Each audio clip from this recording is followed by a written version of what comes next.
Good evening, good morning, good afternoon. This is lucky number 23, episode 23, I believe, of Nick the American. The iconic number 23. 23 doesn't seem like the greatest number, but the fact that Michael Jordan made it, wore it. Michael Jordan made 23 cool. 23 has just become like the number. It's what everybody in basketball wants to be. I guess it's not too popular of a football number. What am I even talking about? I'm talking about episode 23. It's going to be a bit of a somber episode on a couple different fronts. You'll understand why as I wrap it up. So bear with me here. This could be a tough one to get through. Stop saying Nick. But let's kick off with a little football. Let's get excited for a second. We have College Game Day coming to Seattle, Washington this weekend. October 14th, Oregon and Washington is a brawl. And we're coming to your city. Nobody's playing better than Michael Penix Jr. Because we've got the Washington Huskies, the 7th-ranked Washington Huskies versus the 8th-ranked Oregon Ducks, the hated Ducks. Now, these are the two best teams in the Pac-12. This is one of the biggest. I can't think of a bigger football game in Washington history. I truly, and I know that's not true. We've played for a national title a couple of times. That's not necessarily true. But on the grounds of Montlake at Husky Stadium on beautiful Lake Washington, I don't think it's ever gotten as big as this. So I hope the crowd. I will not be in attendance. Tons of friends and family will be in attendance. I will not be in attendance. I will be watching with some friends. College Game Day will be there, and I think the winner of Washington Oregon is going to be in the college football playoff. Now they still got a gauntlet to run, both of them, because the Pac-12 is awful good this year. But the winner of this football game not only probably has a spot in the Final Four as it would stand. They probably have maybe the front runner for the Heisman, either Bo Nix of Oregon or Michael Penix Jr. of Washington. So super, super nervous. I'm wearing my Washington Husky stuff. Go Dogs, go Dogs. We'll see how it plays out. I think they're a 2.5-point favorite. I hope Husky Stadium is absolutely rocking, which I know it will be. So it's a big one. It's a big one in Montlake. It's a big one for the entire country, and I'm nervous and excited. But this is what big-time football is all about. I mean, think about it. I'm a Denver Bronco fan. The Broncos have not been in a big game since the 2016 Super Bowl against the Carolina Panthers. Honestly, not one big game since then. Big games make you nervous. They make you excited. It's why we become fans of teams. We want to be a part of big games. We want to be nervous. We want to care. This matchup has all of that. So, okay. Now, let's see here. More football. We're talking more football here. Arizona and USC kicked off at 7:30 p.m. on Saturday night. And it went into overtime. It was a great football game. Arizona's got a really underrated football team. They gave Washington a decent run the week before, and they damn near had USC beat. Up 17-0. Caleb Williams, the reigning Heisman Trophy winner, fought back. It was a wonderful game. Pac-12 after dark. ESPN after dark. With all of this realignment, everybody switching conferences and the Pac-12 essentially dissolving now to the Pac-2, we have got to preserve these late night football games. And I know some fans, especially older fans, don't love the late kickoff. Well, fuck them. So what? I wouldn't like it either. But you know what? I love a late kickoff when I can sit back on the couch with a buddy or my sons or whatever, crack a beer, and watch football. And it's 10 o'clock at night, and I'm watching an impactful game with the Heisman Trophy winner. It doesn't get any better than that. We've got to preserve late night football, and we've got to increase it. I would love it. There should be a 7 o'clock kick, a 7:30 kick. I know Pac-12's even done like 8:15 kicks. It's special. It's cool. I know it's difficult as a fan if you're going to actually attend the football game. But if you're on the East Coast and you're at a bar, a sports bar on the East Coast, and it's 7:30 in the West, it's 10:30 there. You've basically got that football game, a live football game, a meaningful football game until that bar closes. You can only watch ESPN highlights of Alabama or Tennessee or Ohio State so long. Give me some real shit now. I know what happened. I know Georgia just rolled whoever. I want live football.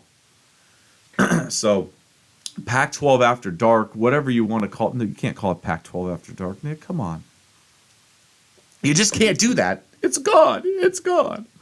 But late night football is absolutely precious to me. It should be precious to you. What is better than kicking back late night and watching football? So, one more football thing to touch on. Miami head coach Mario Cristobal. Miami and Georgia Tech were playing football. It was a late game, too. It didn't get over. Boy, I want to say it was, 8 o'clock on the West Coast. I'm not sure, 9 o'clock. But Miami had appeared to secure victory. All they needed to do was take a knee. And they ran the ball not once, but twice. The second time, the running back fumbled. It did appear he may be down, but video replay evidence it just wasn't conclusive enough to overturn the actual call on the field. Now, Mario Cristobal, folks, ladies and gentlemen, does anybody know what Mario Cristobal makes per year to coach the Miami Hurricanes?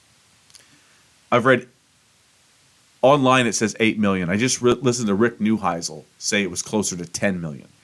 $8 to $10 million a year. Mario Cristobal gets paid to try and win 12 fucking football games. Okay, that's what he gets paid for. Mario Cristobal probably works 16-hour days, devising schemes and game plans and recruiting. Everything is geared and centered around winning 12 doggone football games. Well, on Saturday night against the Georgia Tech Yellow Jackets, Mario Cristobal won a football game. And all he needed to do was use the most powerful football play there is in any coach's playbook. The kneel down. Victory formation. What an amazing play. Sorry, opponents, this game is over.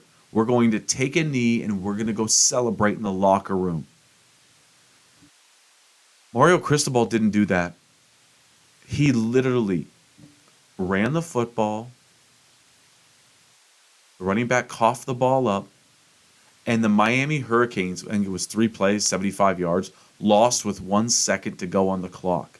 Because their $10 million coach refused to take a knee. Yikes. I remember Chris Peterson, old Husky coach, old Boise State coach, did something similar. He did this against Arizona, I believe his first year as Husky head football coach. And I remember listening to him in the press conference, and he said he would do the exact same thing over again. We handed the ball to a running back named Deontay Cooper. Cooper fumbles, and we don't win. Arizona wins. Arizona was like 9 in the country at the time, too. It would have actually been a signature win for us. And he said, I'd do it over again. I'd do the same thing. And I remember thinking, God, if I was the AD, I would literally bring Chris Peterson into my office and say, if you do the same thing again, I'll fire your ass. Now, Mario Cristobal's a Miami guy. He's making a lot of money. They're probably not going to fire him. But wake the fuck up, dude. You get to take a knee. Your boys fought for 60 minutes or however long a college football game is. I know it may not quite be as long as a pro game. 48 minutes. Your boys fought. They bled. Your coaching staff and yourself prepared endlessly for this W. And you have it in your hand. You take all that hard work and all that preparation and you just throw it out the damn window. For what? I'm so confused, Mario Cristobal. Shit, you should give your salary back, or at least, listen, you're getting $10 million to try to win 12 games. You almost would give about $1 million of that back. I think everyone would agree on that. And here's the beauty of sports. If this was politics and there was Republicans and Democrats, Mario Cristobal would be defended. If he was a Democrat, he'd be defended by the left, and if he was a Republican, he'd be defended by the right. In sports, we don't give a shit. The metrics are so solid. We know, we understand a win and a loss. We can't be tricked. Politics, we're always tricked. We're always fooled. So, goodness gracious. So there we go. There's my college football talk. There's a lot more to say, but we're going to move on. I got a conversation with one of my buddies. He was kind of joking, but he wasn't joking about seceding from the Union, how certain states should secede. And I just wanted to talk about this really quick. Are you fucking kidding me? This is everything that Nick the American is not about. Seceding from the Union. Leaving the United States of America. And so, if anybody ever brings this up, I'm just curious, logistically, how would this work? Because we obviously we're red and blue in our families and our friend circles, obviously intermingled in states. But if you actually wanted to secede from the Union, would you still do? Let's say you were a red state, because a lot of the talk is from red states wanting to leave, or some Yahoo member of the House floating it, like Machine Gun fucking Taylor Greene. How would it work? Would red states continue to do business with blue states? Would blue states allow it? Would they, instead of a civil war, would it be an economic civil war? Let's say if Florida, and Florida's almost 50-50. Yeah, it's a red state, but it's like 51-49, and it's solid 51 or 52-48. But it's almost 50-50. What would happen if Florida was destroyed by hurricanes? Would they, and they'd seceded from the Union, would they want federal aid? Of course they would. Would they get federal aid? Would they qualify for federal aid if they left the United States of America? I don't know.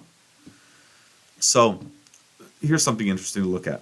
I mentioned California is the fourth largest economy in the world. It's obviously the largest economy of any state in our country.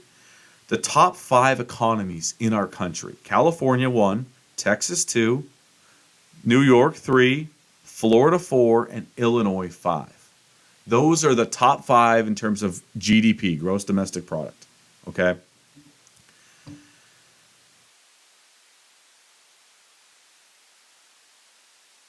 Leaving the United States of America for a blue state or a red state, wouldn't that spell absolute disaster?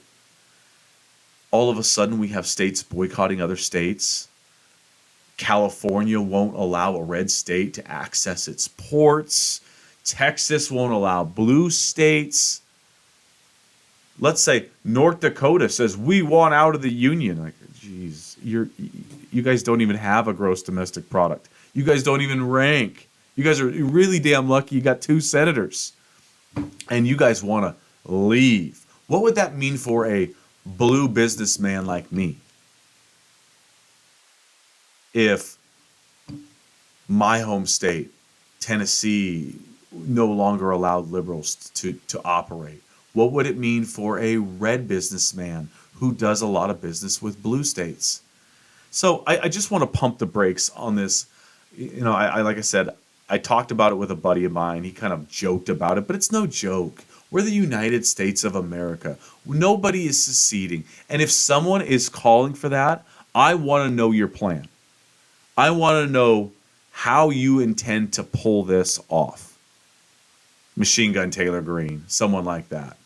I know that she wanted, this wasn't seceding from the Union, but if a Democrat moved into a red state, they would have to wait 5 years to vote.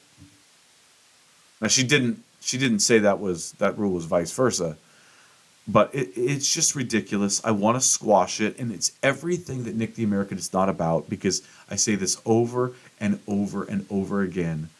We are united on 86% of stuff. We are divided on another 14%. Let's figure out how we work together on that 14%. Okay? All right. Well, let's see. Since we talked last, I brought up Kevin McCarthy has been ousted as Speaker of the House. And with what's going on in the Middle East, it kind of complicates things because we're speakerless, which I guess means we can't really pass things through the House if, say, Israel needs funding. That's an interesting topic that we're going to get to. But, hey, Kevin McCarthy, you guys have heard me talk about this like since episode 3. John Boehner, Paul Ryan, and now Kevin McCarthy. There's some tough Republicans to work with, and the whole thing about becoming Speaker and being Speaker is to garner support amongst your own party. You have to have that.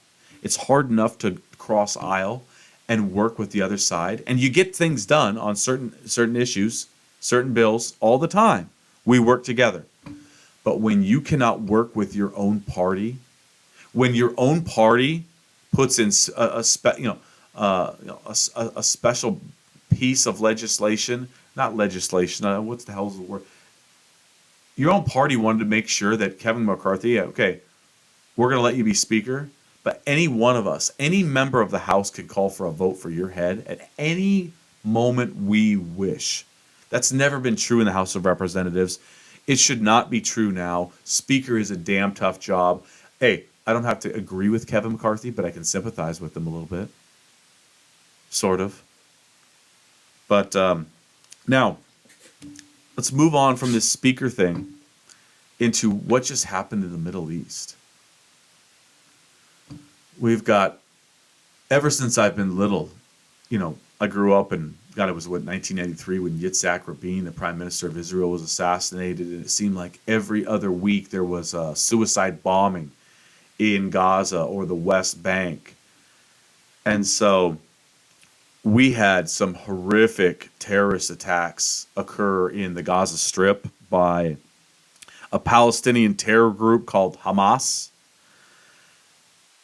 And so I tried to do a little bit of research because I've done research in the past. What's the source of this conflict? It comes from the 70s, and I'm not going to pretend to be any Middle Eastern, expert. I'm a moron. Okay. Hey, I'm not Donald Trump who puts in his son-in-law, Jared Kushner, and says he's going to, quote, remake Middle East peace. The one thing I understand about Middle East peace is it's an oxymoron. Middle East peace? Are you shitting me? So, some of these videos that you see, the Hamas, they rolled up on this music festival of like 700 people. People are partying, getting drunk, getting high, having a great time. And all of a sudden, a couple hundred are dead. They're getting kidnapped. Their bodies are being paraded through the streets. About a worst case picture you could paint in the world was going on in Gaza. Now, does Hamas control the Palestinians? And I'm reading about this, and there's another group called Fatah, that helps make up the Palestinian Liberation Organization. And this group, Fatah and the PLO, didn't necessarily was born from peace, but they agree that Israel has a right to exist, which is something that Hamas does not agree with. Hamas is a terrorist organization.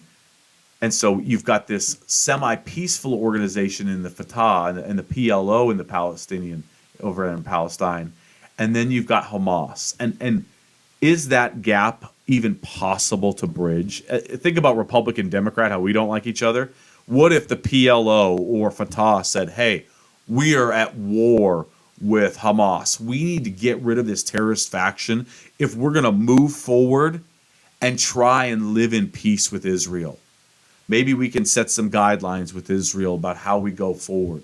And maybe they already do, but working with Hamas is like working with Marjorie Taylor Greene, Machine Gun Taylor Greene. You're not dealing with, real rationale here. You're dealing with dipshits. And so I'm looking at the Gaza Strip. It's 25. It's a sliver of land that's 25 miles long. It's got between like 2 and 2.3 million people that live in it. a couple 100,000 of these people are Jewish, that have Jewish settlements. And I'm wondering, is there any way that peace will ever exist as long as Israel occupies Gaza? Now, the same with the West Bank. I'm not sure. I don't know. I'm certainly not the one to remake Middle East peace. Is it possible to remake Middle East peace? I just don't think so. And so it's kind of interesting in this country where we support Israel. We support Israel. You drive by, you see yard signs, it could be a year ago, 5 years ago, we support Israel. We stand with Israel. By the way, my wife is Jewish. By marriage, I'm part of the tribe. Okay? But so we've got, do we fund Israel or not? Do we fund Ukraine or not? Think about this. Under Ronald Reagan's Republican Party, funding Ukraine would have been, excuse me, an absolute given. Ronnie Reagan would have given his right leg to beat the Russians. Anything. And if Ukrainians want to break off and have their own country and the Russians want to attack them, Ronald Reagan would have supported Ukraine no matter what. And we see in the Republican Party, this is not Ronald Reagan's Republican Party.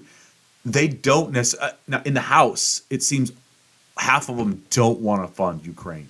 Why are we funding Ukraine? Why aren't we funding the United States of America? And I understand that logic. I'm not judging any Republican who doesn't want to fund Ukraine or necessarily doesn't want to fund Israel. I think we've seen some Democrats come out and say we shouldn't fund Israel. Just a point blank check. Taibbi, God, why don't you do your research, Nick?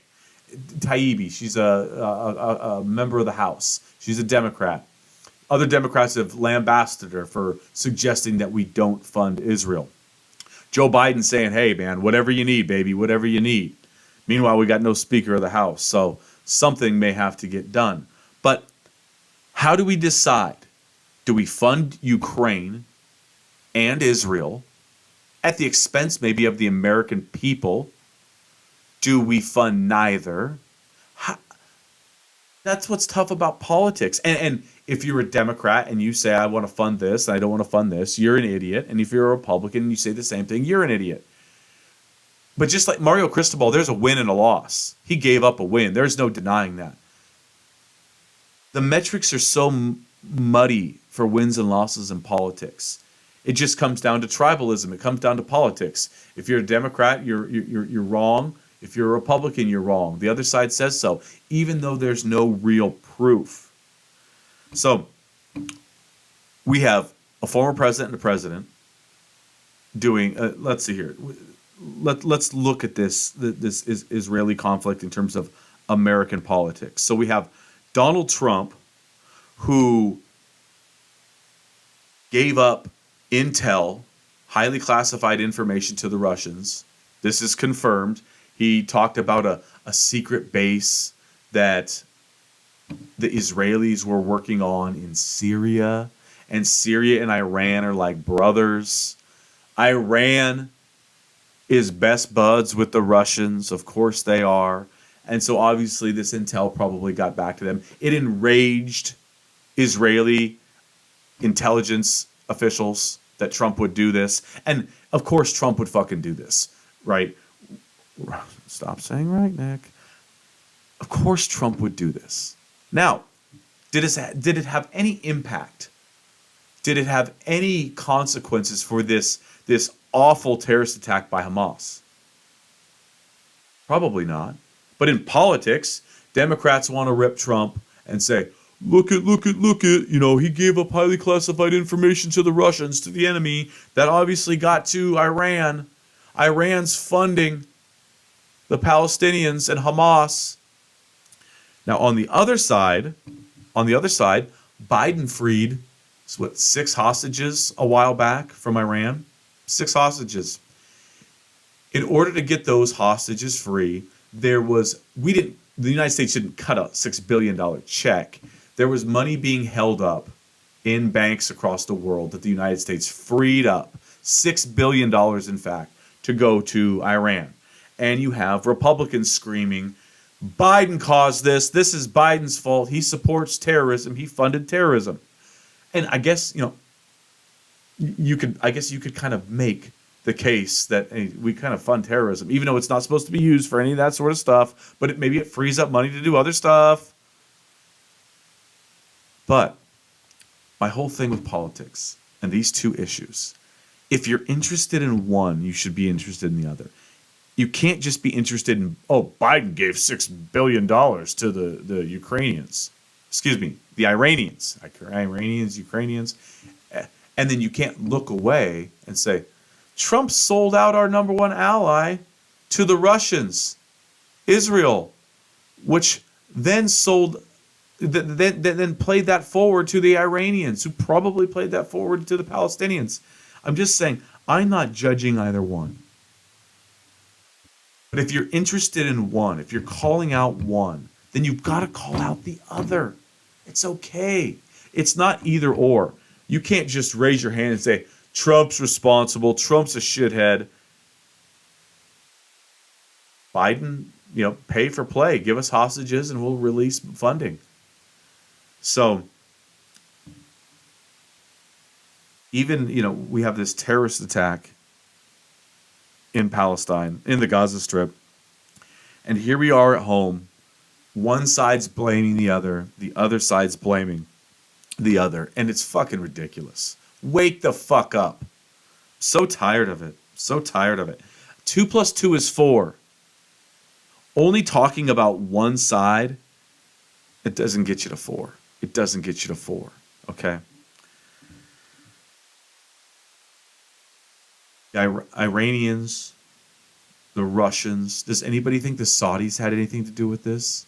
And if they did, anybody who supports the Saudis, are you responsible for this because you support Saudi Arabia? The Saudis have come out in support of Palestine.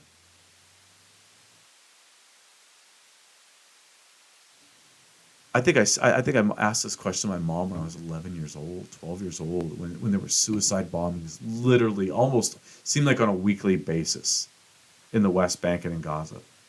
Is there any solution? I don't think so. And we know how bad Jews are hated. Obviously, the Holocaust, Nazi Germany. We see it here in the United States with these rare neo-Nazis. We saw it in Charlottesville. Jews will not replace us. I saw some video in Sydney, Australia. People screaming, down with the Jews, hate the Jews, burn the Jews. My wife's Jewish. She's sweet. Yeah, the depressing thing is there is no solution. There literally is no solution. And Hamas, now the PLO and the Fatah, they have to be shaking their heads at Hamas because do you realize what is coming for you? Benjamin Netanyahu is not fucking around. He is going to do everything he can to eradicate Hamas. And in so doing, here's the awful part. He's going to kill thousands of innocent people. And then in so doing, create more terrorists who say, my family was just blown up by an Israeli missile. My entire family! Now I will do everything in my power the rest of my life to get back at you, Israel. That's what Israel's doing right now. They're gonna get their revenge, and they're getting their revenge. This is gonna be ugly. There's just no doggone solution. Trump, there's nobody that's gonna remake Middle East peace. Ukraine, Israel, do we fund them? Do we not? Does it ever stop? Not sure. So let's move on to something happier. My high school football team got a W. Baby. We beat Newport 14-13. And we were without a couple of players. They were without a couple of players. Our team captain, Benny, literally slipped coming out of the tunnel. He's dealing with a separated shoulder. His shoulder popped out of socket.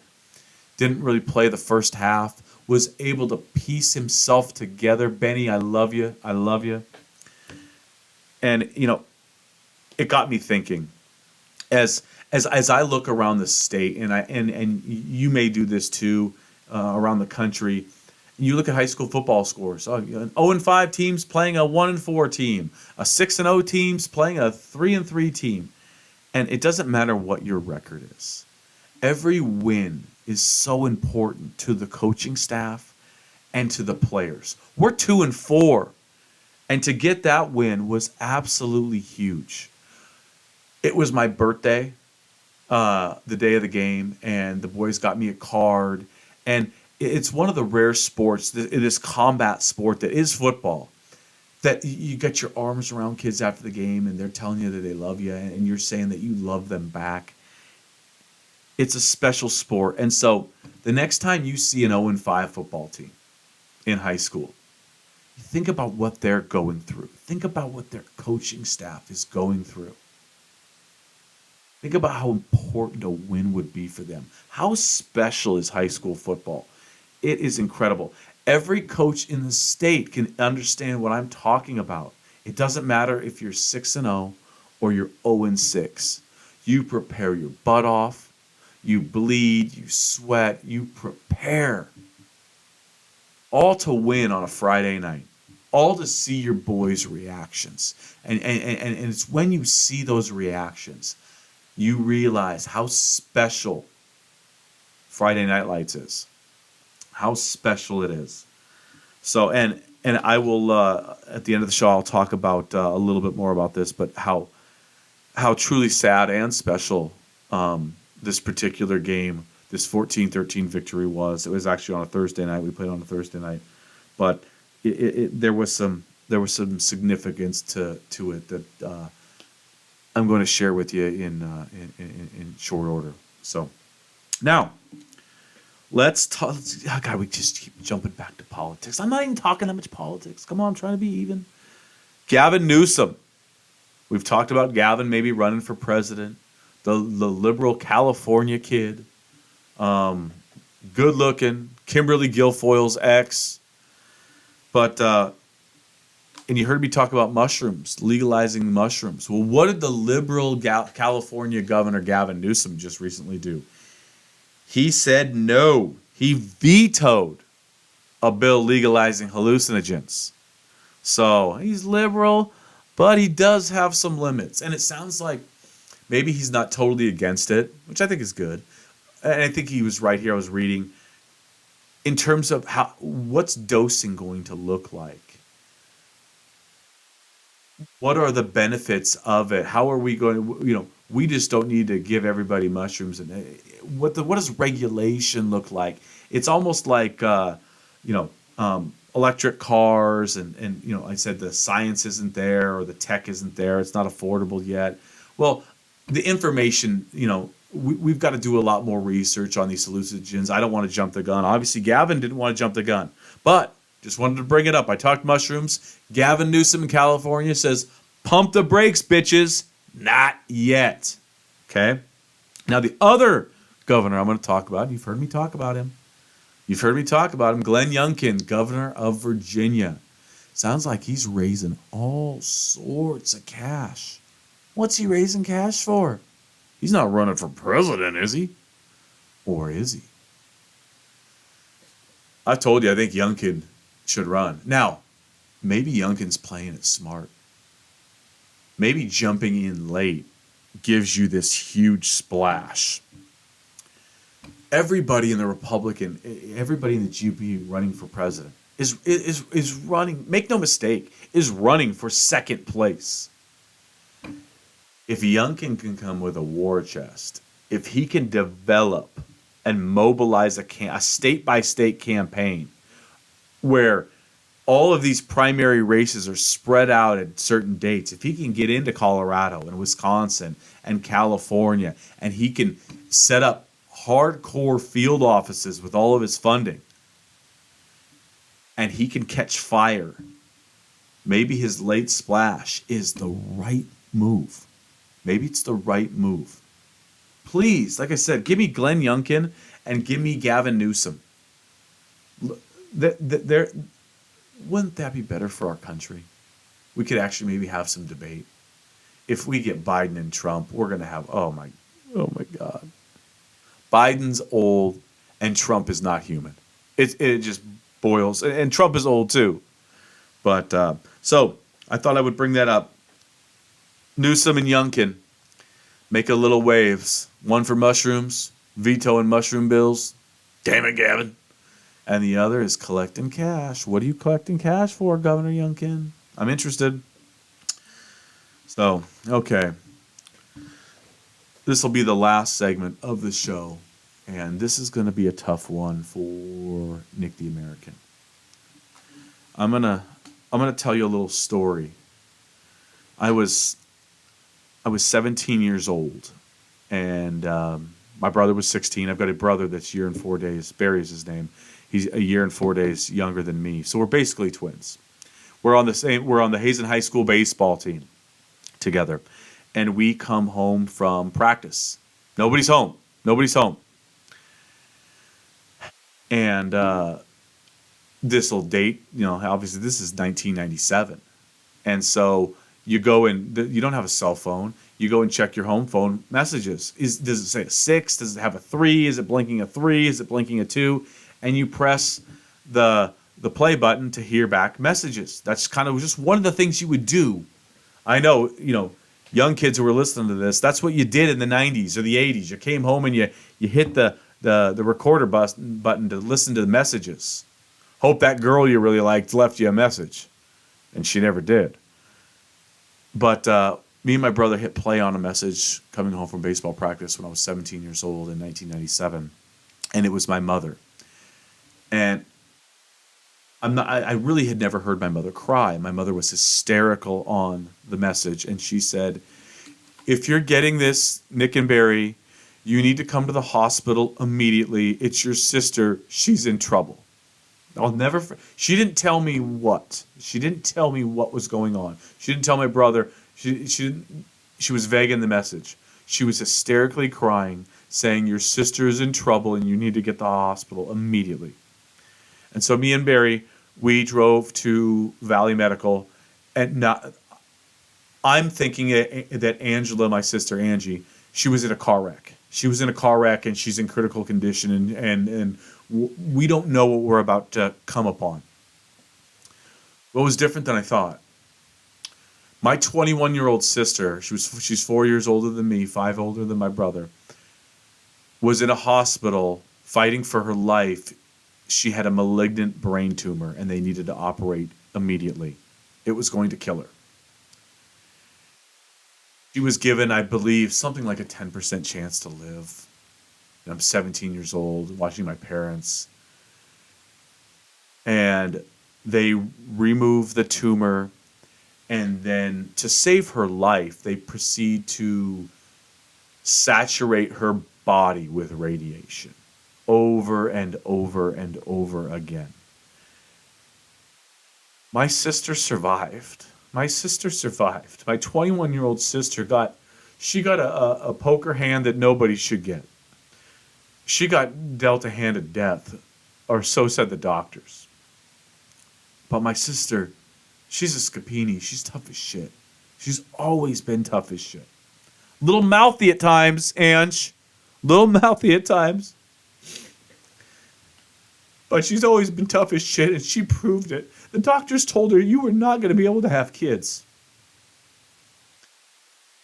And she has a 21-year-old son named Connor and a 19-year-old son named Cody who exists today because she's tough as shit. Okay. I wrote my sister a letter when I was a college student. I was a 21-year-old dipshit at Central Washington University. And I wrote her a letter. And in the letter, I told her that she was my hero. And Ange wasn't my hero for a lot of different, for different things. Me and her would argue, we'd fight. Hell, I broke her nose one time when I was little. She was always kicking the shit out of me, and my dad was telling her, Angie, Nikki's gonna get older, and she was pounding on me, and I whacked her in the nose. I shouldn't have done that. I shouldn't have done that, but I did it. I'm sorry. But I wrote her a letter saying she was my hero, not because of the trials and tribulations of our life, but because of what she overcame, what she had to go through. She beat cancer. And so I wrote her this letter, and over the past 20 years, do you think my sister would let me know the existence? She would consistently remind her brother, her little bro, as she called me and Barry, her little bros. She would consistently remind me, hey, you remember, I'm your hero. I'm your hero, you son of a bitch, Nick. I'm your hero. And I would sometimes shake my head and go, that son of a gun. Why did I write that letter? Well, maybe I was smarter than I knew when I was 21 years old. Maybe that's why I wrote that letter. Ange has dealt with a lot in life. And because of the radiation, everything that the chemo and the radiation, everything that she went through, she was never going to be the same. Starting from 21 on, post her brain surgery, post radiation, Angie was never going to have the faculties that I have, or my brother has, or any of us have who hasn't gone through something like that, who didn't get dealt that 2-7 death offsuit. Awful hand. And I think I was aware of this over the course of time, over the last 20 years, over the last 10 years, that Angie got a raw deal. But I don't think I was quite as aware as I should have been. And over the last few years, me and my wife have noticed there was serious slippage in my sister. Her hair is fried. She wears a wig sometimes. She her memory is shot. There were just her eyesight, her just physical abilities were it was almost it was almost like every month for her was a year in terms of age.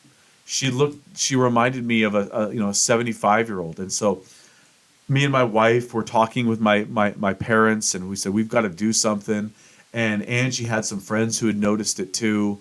And we had gotten some of her old doctors back that had performed surgery on her. And the medical profession, they call it practicing medicine. You only know what you know. And so, using radiation to save someone's life, even though it may have some awful effects down the road, it's what you have to do. And we're learning about it. And so my sister had been at UW Medical Center, and she had been working with doctors. And as it turns out, the last few years, she had had a series of mini strokes, some small brain bleeds. And it made sense. Of course, that's why my sister's deteriorating. My strong, smart, badass sister who got dealt this awful hand. Of course, that's why she's deteriorating. And she had a checklist of things that she needed to do. We had a diagnosis of what we needed to do for Angie. And there was somebody named Lisa Kennedy, one of Angie's really good friends, who was doing everything possible to get Angie right. We were never going to make her whole again, but we were going to stop this decline, and Angie was going to have some really good years ahead of her.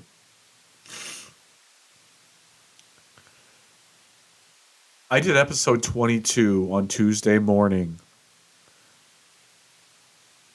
and probably 9 in the morning Pacific time. And after I finished episode 22, I got a call from my mother saying that my sister is in the hospital. My sister suffered on Tuesday a massive stroke, and she suffered brain bleeding in an unrecoverable portion of her brain. I went down to the hospital, and my sister was on life support, And there was I was never going to get to talk to her again. I had to see her 21-year-old son Connor and her 19-year-old son Cody.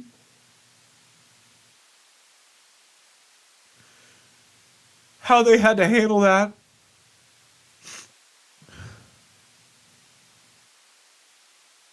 Me and my sister weren't always best friends. The thing about my sister was, no matter what issues we ever had, she loved me with everything she had. She loved me with everything she had. And I talked about Lily from Puyallup, and you hug them like you lost them. What I wouldn't give to give my sister a hug, because one day later, they turned off life support, and my sister passed away.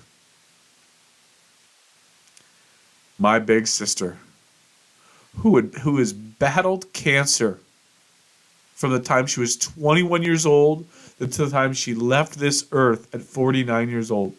She's fought it. She's battled it.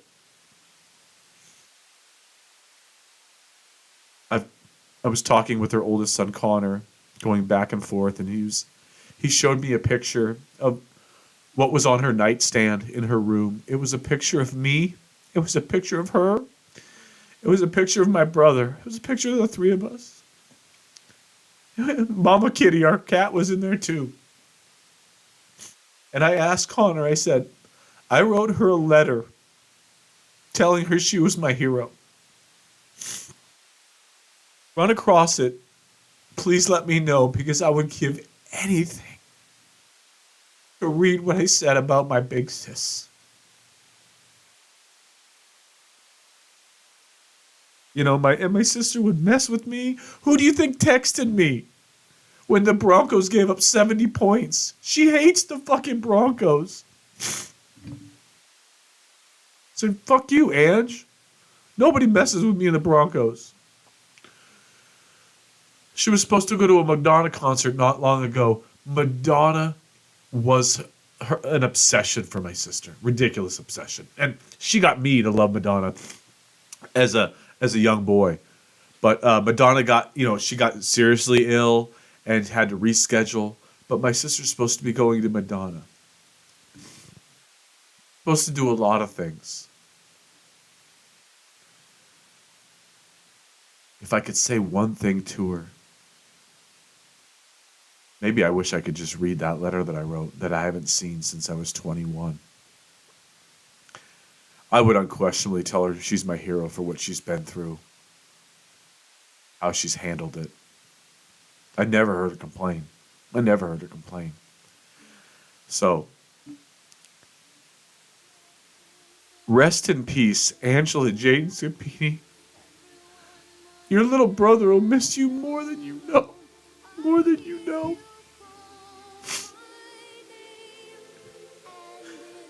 I think with that, it's time to play a little Madonna song. And if you listen to this podcast, listen to the whole song.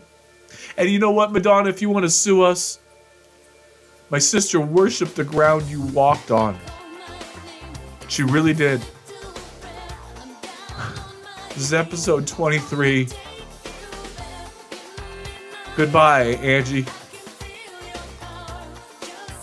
I love you.